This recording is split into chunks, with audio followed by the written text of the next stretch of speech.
హైదరాబాద్ నీటిపారుదల శాఖ కార్యాలయంలో ఏసీబీ అధికారులు సోదాలు నిర్వహించారు.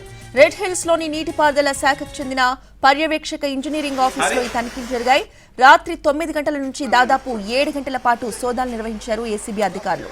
లంచం తీసుకుంటూ 2 ఏఈలతో పాటు మరో ఈఈ ఏసీబీకి రెడ్ హ్యాండెడ్ గా దొరికారు. ఇక 4 నిందితులని అదుపులోకి తీసుకున్నారు. నిందితుల్ని నాంపల్లి ఏసీబీ కార్యాలయానికి తరలించారు. ఇక 4వ వ్యక్తి కోసం రాత్రి 4 గంటల పాటు శ్రమించి పట్టుకున్నారు. హైదరాబాద్ నీటిపారుదల శాఖ కార్యాలయంలో ఏసీబీ అధికారులు సోదాలు నిర్వహించారు. రెడ్ హిల్స్ లోని నీటిపారుదల శాఖకు చెందిన పర్యవేక్షక ఇంజనీరింగ్ ఆఫీసులో ఈ తనిఖీలు జరిగాయి. రాత్రి 9 గంటల నుంచి దాదాపు 7 గంటల పాటు సోదాలు నిర్వహించారు ఏసీబీ అధికారులు. లంచం తీసుకుంటూ 2 ఏఈలతో పాటు మరో ఈఈ ఏసీబీకి రెడ్ హ్యాండెడ్ గా దొరికారు. 4 నిందితులని అదుపులోకి తీసుకెళ్లారు. ఇక నిందితులని నాంపల్లి ఏసీబీ కార్యాలయానికి తరలించారు.